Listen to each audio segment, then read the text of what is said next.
All right, I hate to say it, but I know that things still feel a little bit shaky right now. Like the economy is still weird. We know that. We can't get a break from it, but it's weird. Costs are creeping up. We've got tariffs. You probably have customers, whether it's wholesale or D2C customers, that are a little bit conservative or a lot conservative with their spend right now. And I know this because most of my clients are giving that feedback. So whether it's one-on-one clients or within the Fair Boot Camp, those students are just giving that feedback that things feel a little bit shaky. Okay. I know that. And you're probably feeling that like low key in the background anxiety that's just always looming, kind of that like what's coming next. Cause we've really been through it the last 5 years. We've been through it. It's been one thing after the other, but you're resilient. You're still here. And that's why we're talking about this today. I don't think that this specific topic gets enough airtime. I think, honestly, at the end of the day, we're talking often about specific things that are coming up. Lately, it's been tariffs, but it's been one thing after the other very specifically.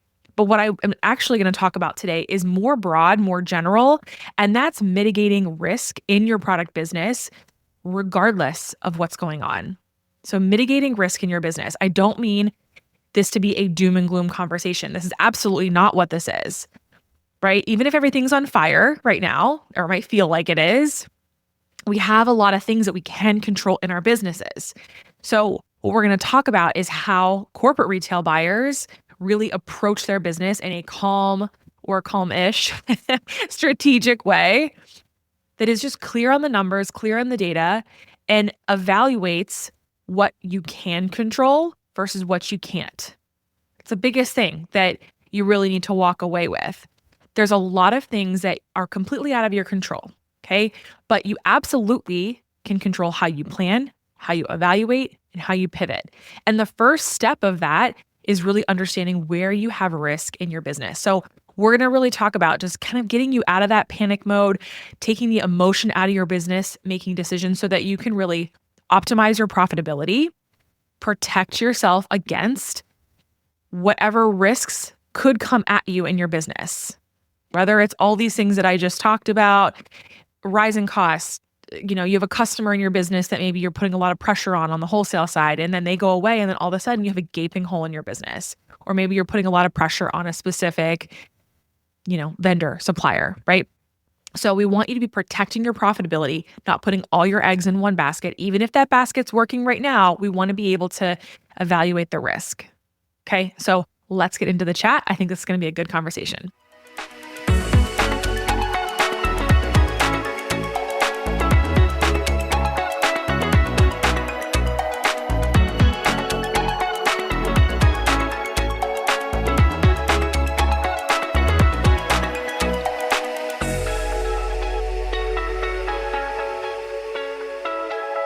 Real quick, I need to tell you about something that's been a total game changer for so many of my clients and students.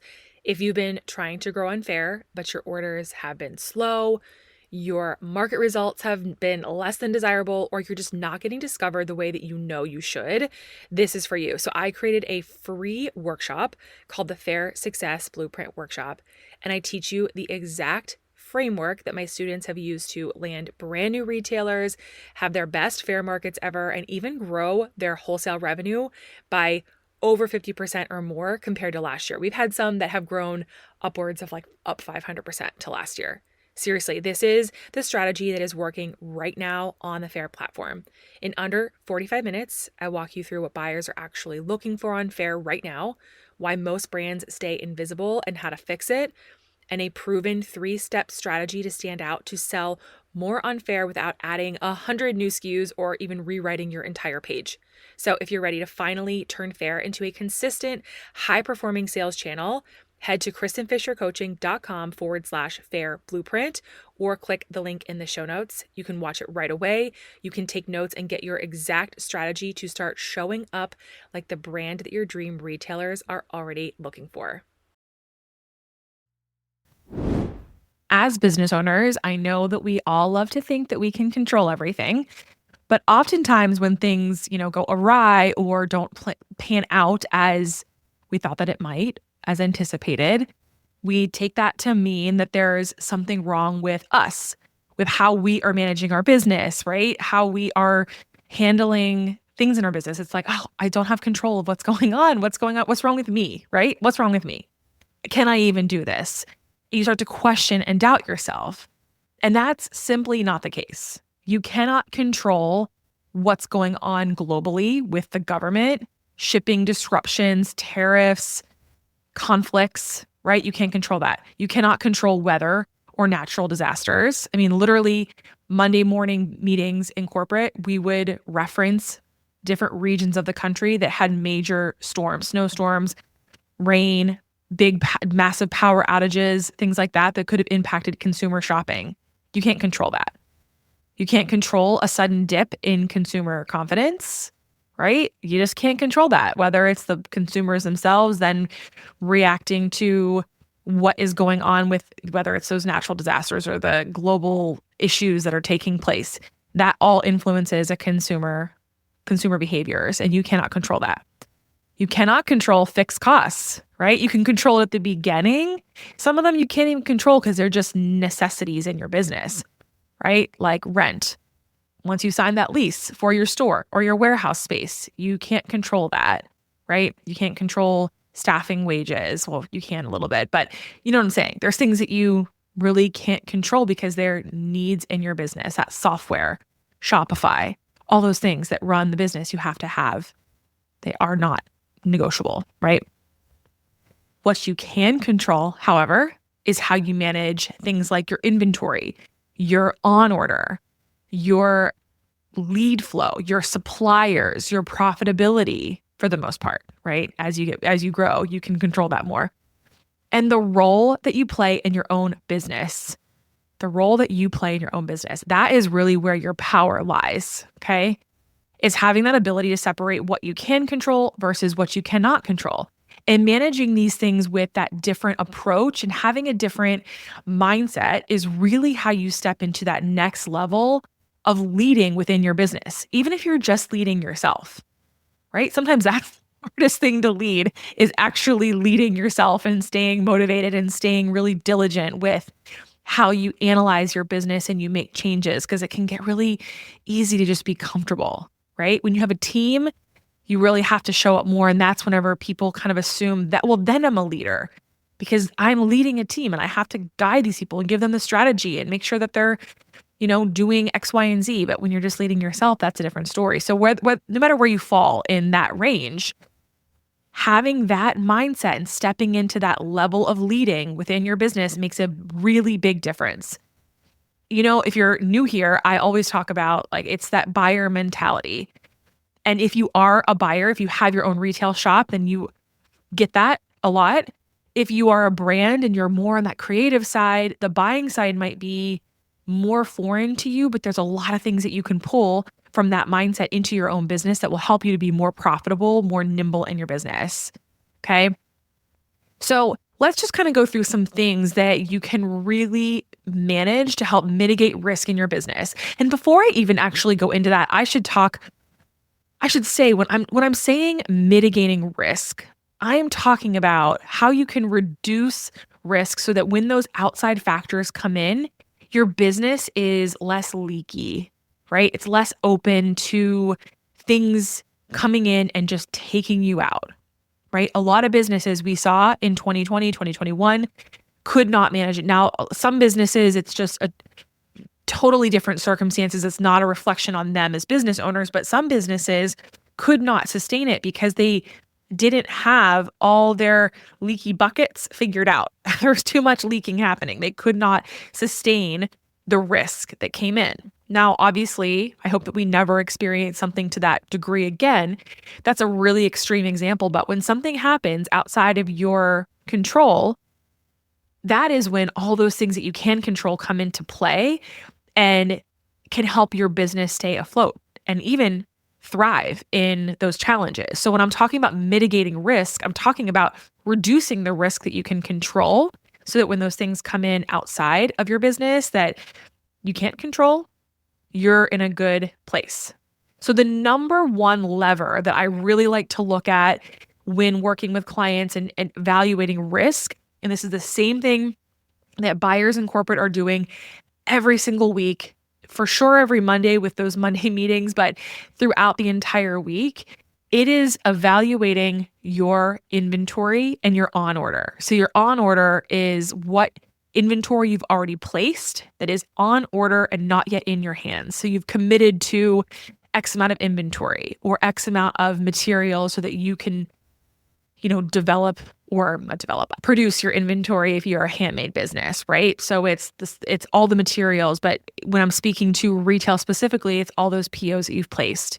So as a brand, you might have, a supplier overseas and you've placed that PO, that is your on order. So the biggest thing that you can control and manage is your inventory.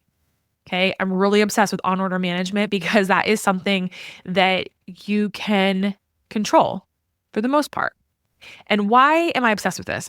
I'm obsessed with this because inventory is where the majority of your cash flow and your risk lives. The majority of your cash flow and your risk sits with that inventory. As there are ebbs and flows in your business, your inventory needs shift. Okay. So in corporate, like I said, we had those weekly open to buy meetings every single Monday, every single week. We'd project out not just our financial sales trends, but also fashion trends, what was going on. When I was working for Urban, it's definitely more trend driven. So maybe something, new came up and it's like, oh, we have to get this in now. We'd also be looking at, okay, what is actually trending in our business? What's our customer telling us that they're wanting? And looking ahead and saying, okay, based on how our customer is buying now, what they're telling us that they're interested in, we have a lot of risk in the on order 6 months from now. Okay, maybe 3 months from now, depending on how quick that business turned.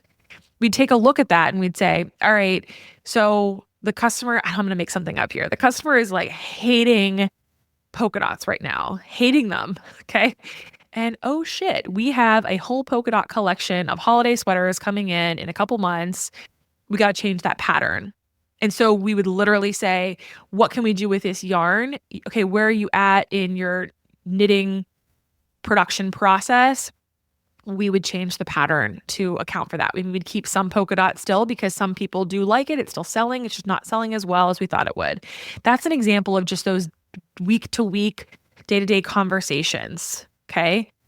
We'd take a look at that. Then we'd adjust our budget and our on order accordingly. So if the overall business was doing better than we thought it was going to, we'd look at how that projected forward and we'd say, oh, we need more inventory in total. And on the flip side, if the business was doing worse than we thought that it should, we would say, okay, we've got way too much inventory coming in because we're going to have so much more carrying forward that we didn't anticipate. That could be things that are going to markdown. So we have a really full markdown clearance section in the store that we're going to be sitting on. Now, when you think about this in terms of your business, you might not have a retail space, so you might not necessarily need to think about it in those terms. However, it is still your inventory dollars. It's still your investment sitting in that inventory. So you might need to adjust how much you make, how much you produce, how much you buy into based on that. Your shelf space should be treated just like a physical retail store space. Every square foot counts, okay? And you're paying for it. You've probably heard people say like your inventory just collects dust on your shelves. It's true. So you want to be really looking at that. You never want to be settling, right? Buyers never settled. We were always evaluating and we were always pivoting. It was never done. We would finalize our collection and then fast forward, 3 months later, we'd be revising those buys. And then a month later, revising the buys. It was constantly being tweaked. Okay. So it's never done. And even when things are on the floor selling, we were looking at what should go to markdown right away so that we can move through that inventory.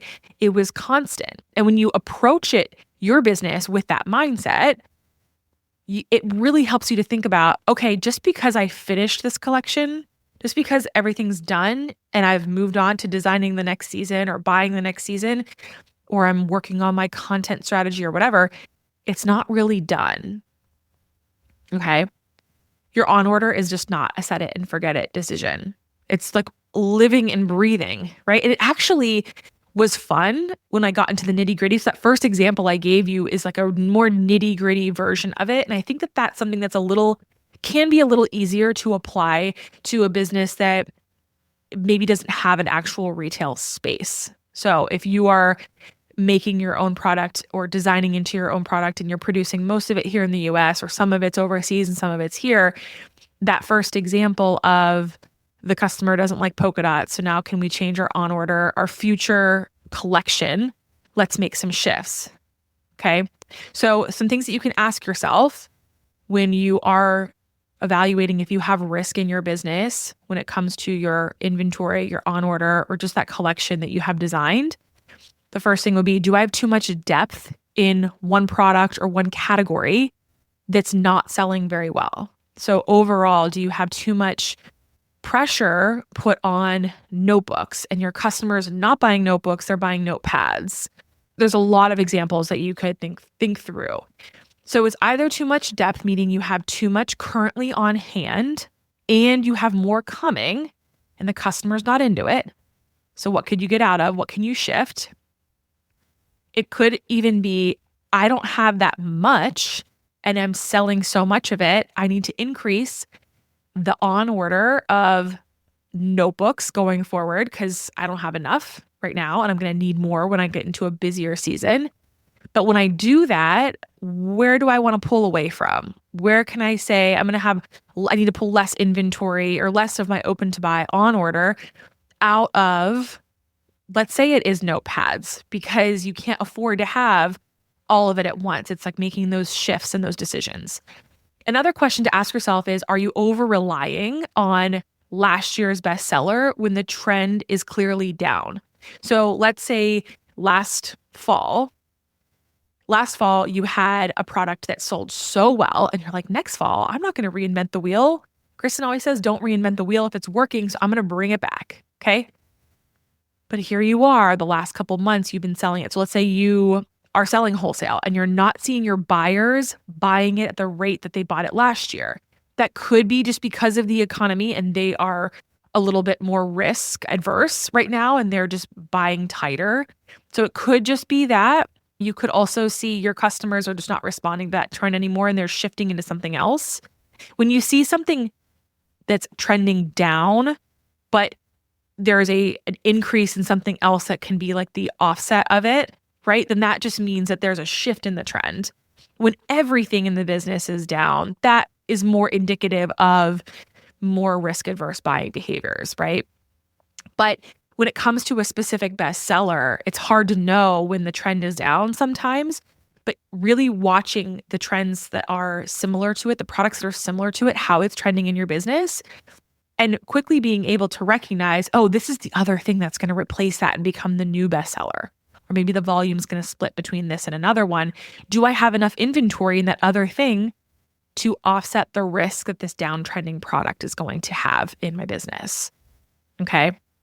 And then another thing to consider, this is kind of like the third thing here when you're looking at that risk in your inventory, your on order, would be, do I need to push out or reduce my next buy to protect my cash flow?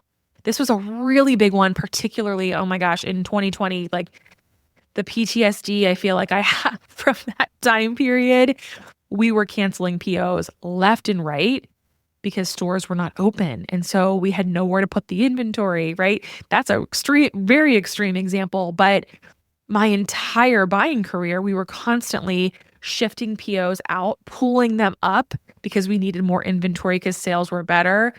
But looking at your cash flow and understanding what % of your cash flow is being eaten up by your inventory, and then tying that back to your sales. How are your sales trending? And are you going to have too much inventory? That is how you end up with a million SKUs still selling at full price. And then you keep layering on collection after collection. All of a sudden you have an overabundance, an over assortment of SKUs, way too much inventory on hand. And you're suddenly like filled to the brim with product. We don't want that to happen for you. So really evaluating if you need to push out or reduce your next buy to protect your cash flow, or pull things up if the risk is actually that you're doing better than you thought you would.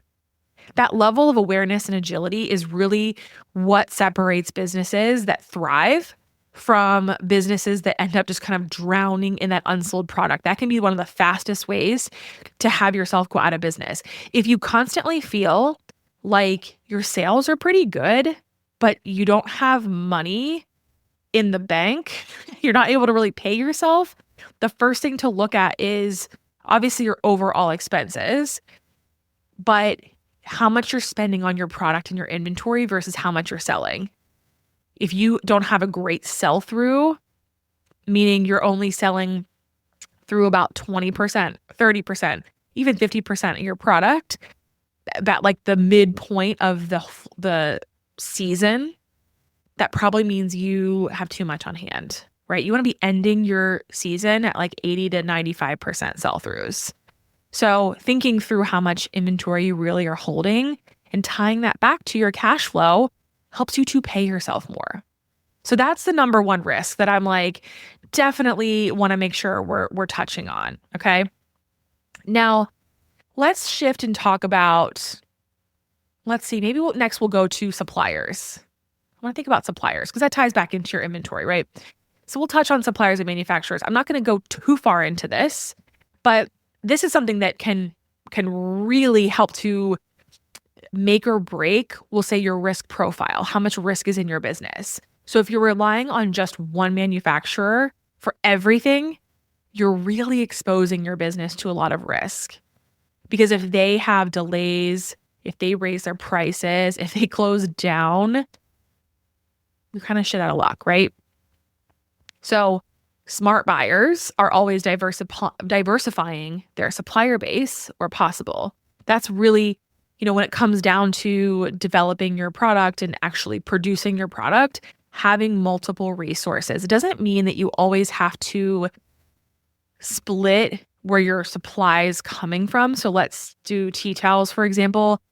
You don't need to buy your tea towels from two different suppliers in two different countries.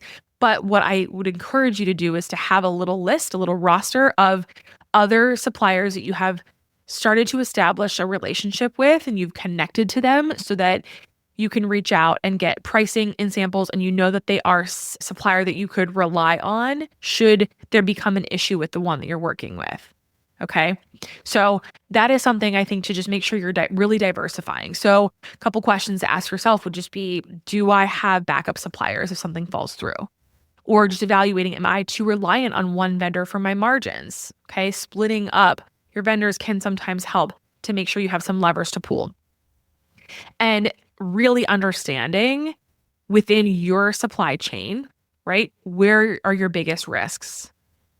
I think it's a very hot topic right now with tariffs specifically. And I'm recording this like 2 weeks before this airs. And so in 2 weeks, who even knows with the tariffs at that point, right? Because it constantly changes. But there's obviously a lot of risk right now with all the different constant changing tariffs in different countries and different product types. And it's very hard to keep track of. Okay. But just knowing, okay, where I'm at right now, these are where my risks are, and trying to make sure that you have a couple options. Okay. Again, you can't control all the things like freight costs and all of that, but you can control how diversified and proactive that you are with the partners that you're choosing.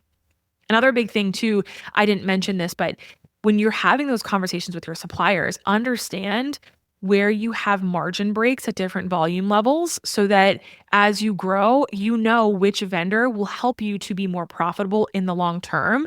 So, once you hit a certain threshold, so maybe it's 500, 1,000, 5,000, 10,000, I don't know, those different tiers of units that you'd be buying into, find out what that cost break would be so that you're having the conversation up front so you can plan for your business growth to see how your margin will grow as you grow.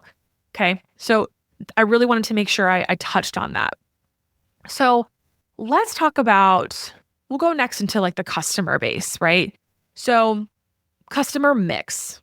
Now this I think is more specific to my wholesale brands out there that are listening. Okay. And this can be a little bit sneaky of a risk. It's that customer concentration. Okay. So I was talking with a one-on-one client recently, and we were actually talking about some risk in her business, which started to spark this idea for this conversation actually. And we were breaking down her profitability per customer on her white label side of her business. So she has D2C and she also does white label production. She has a really awesome business structure. And so as we were talking, we realized that one of her customers was actually carrying too much weight in her business. Weight meaning there was too much pressure on that one customer. And at first it's like, oh, this is awesome. I have a big client, one big customer. But what it actually means is this is really great right now, but it means that there's risk in your business. Because if that one customer walked away, everything else could crumble. Okay. So something that we talked about was, okay, if this customer goes away, how can you offset that risk? So we evaluated things like her white label fees, project rates. We built in more profit across all of her projects so that across the board, she was more profitable. So even though she's leaning on this one customer relationship right now to keep her business, stable isn't the right word because she's stable without it, but there still is risk there. Okay. So if you're in wholesale, the same rule really applies. If like 50% of your wholesale business is coming from one retailer, that is concerning to me. And that also could just be as you're growing, you get one big retailer to come in and that's awesome. They usually represent a very large percent and you have like 50 other, I'm going to make this up, 50 other retailers or 100 other retailers that make up half of your total business, whereas one customer can make up 50% of it. That's all it takes is one giant. But we all know corporate retail is finicky. And if they go away and they decide, okay, cool, we tested you out, this worked really well, but we're going to move on to a new trend or a new aesthetic, or this doesn't fit our floor set theme, then, oh my God, suddenly you're down that far. So you want to continue to be pitching more retailers, right? Obviously, you're probably like, yeah, Kristen, I know that, right? But just understanding where the risk is like the first step in being able to evaluate that, right? So the other thing too, when we're speaking about customers, I'm going to shift a little bit, and this is more D2C. Actually, that's not true. D2C, but also wholesale. This would be your old versus your new customers. So repeat versus new. A lot of times when like business is really good, when the economy is really good and things are great, the best thing you can really do is like rely on those repeat customers, keep nurturing them, all the things, right? Nurture them, have them come back. And in wholesale, you always want to be doing that, right? Nurture. So I'm not saying to not do that. But when sales are tough, when the economy is tough, it's actually really important to keep fresh eyeballs on your business, fresh traffic coming into your business, whether it's physical traffic coming in your physical brick and mortar store or shop, right? Or they are new wholesale leads, or they are new people coming onto your email list or coming to your website. So how are people coming in? What is that percent of newness that's coming in? Because yes, repeat customers are amazing. They really can help you to have that. Like that's whenever you get those like wholesale orders while you sleep, right? You want Fair to be bringing you repeat customers. That's the goal. But also you need new customers coming in. If you're not constantly feeding that, we'll say top of funnel for your business with new customers, you're putting your business at risk. Okay. So if you think about it, if just one of those steady wholesale accounts goes under or goes away, or one D2C customer segment just suddenly drops off and you don't have enough fresh leads to backfill that revenue, you're in a tough position. So I think a lot of what I'm seeing right now on the D2C side with brand owners that I've been talking to, their D2C business is kind of suffering because they haven't really been focused on getting new, fresh leads into their business, which is a harder thing to do, but they're relying on their past customers to keep coming back and buying from them. But whenever the economy is down and consumer spending is, like I said earlier, risk adverse, that's whenever you can't rely on those people because they're spending less. So they might still be coming back to shop from you, but they might be spending 50% less. So you have to offset that with more leads. Okay. So what you can ask yourself, particularly as we're going into Q4, or if you're thinking already into 2026 is, what is my strategy to get in front of new customers and new retailers if you sell wholesale this quarter? How are you doing that? What is your strategy? You don't have to have 55 different strategies. Pick one and do it really, really well. Focus on it. That could be ads for D2C. I don't recommend ads for wholesale, but maybe that's your strategy. Maybe it's organic marketing. Maybe it's leveraging influencers, whatever that might be for you. What is your strategy? How are you getting them in? And actually set like a goal for yourself so you can actually evaluate how you're performing. Okay. So you know that if it worked or not. Okay. How are you driving those customers to your store? And then what are you doing once they get there? I think getting people on your email list, a wholesale email list, and your D2C email list is like gold, because then you own them. If Instagram goes down, if TikTok goes away, if TikTok, whatever happens with TikTok, like you need to be capturing your customers and not just growing that surface level audience on social media, right? And then asking yourself, are you showing up consistently in the places where your ideal consumers, customers, retailers are showing up themselves, right? How are you showing up? How is your business showing up? Because if you are just assuming that they're going to come to you and you're not playing your part in that, you might have some trouble there, right?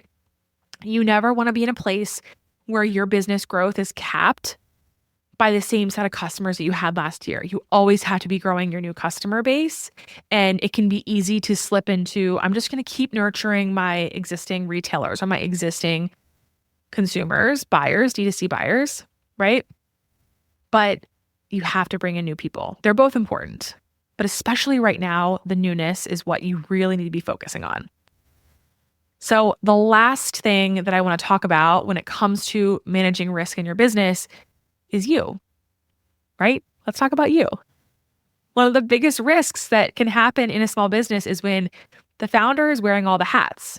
And with that said, I know that most of you listening, a lot of you listening, wear all the hats, okay?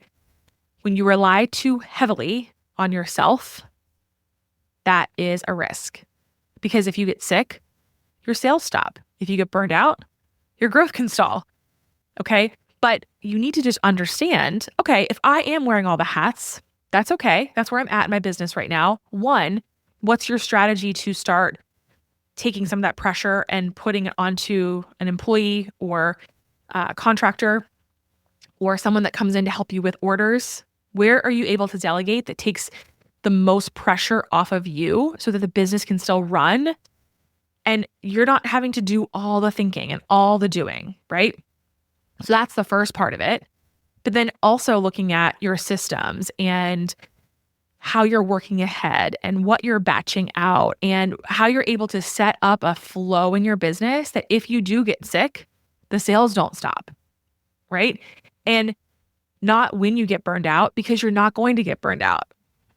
You want to think about, okay, maybe this is my reality right now, but there's risk in that because I'm relying on myself for everything.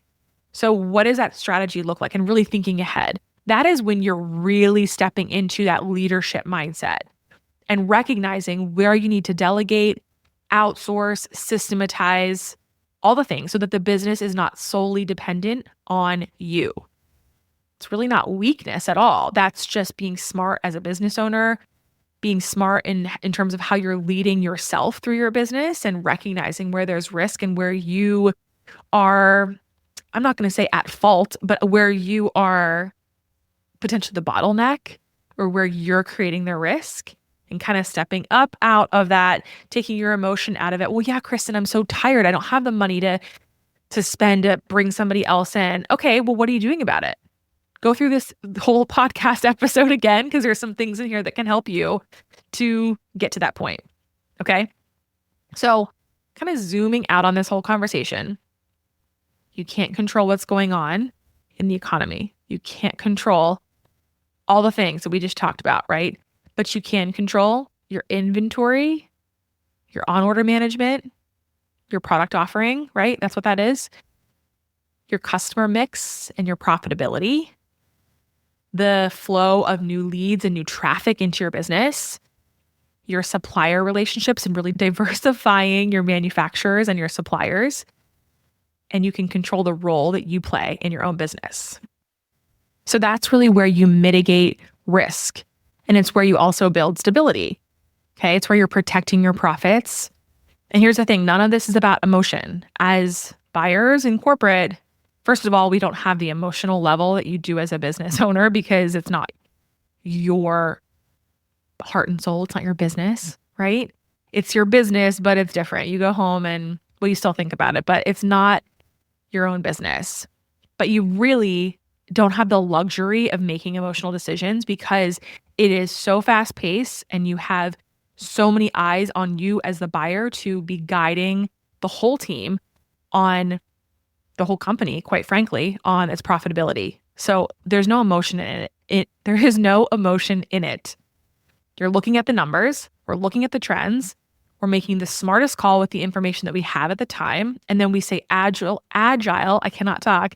We say agile and flexible, constantly evaluating and always pivoting. And that's the mindset that I want you to bring into your own business this season.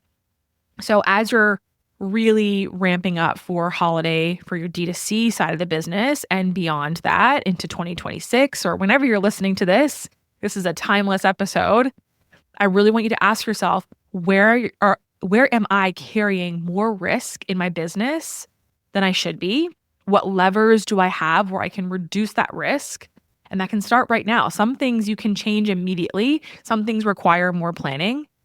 And where do I, as the business owner, need to step up as the leader in my own business and make more strategic calls, make harder decisions, or fix my behaviors in the business so that I'm showing up more as a leader in my own business, or I'm pulling myself the risk that I'm creating in the business. I'm fixing that and I'm taking accountability for it, right? But how do you show up in your business and how can you make adjustments so that you can be more of a strategic business owner? Maybe it's just that you need to be paying closer attention on the week to week or the month to month business trends that you have going on and how that relates to your on order.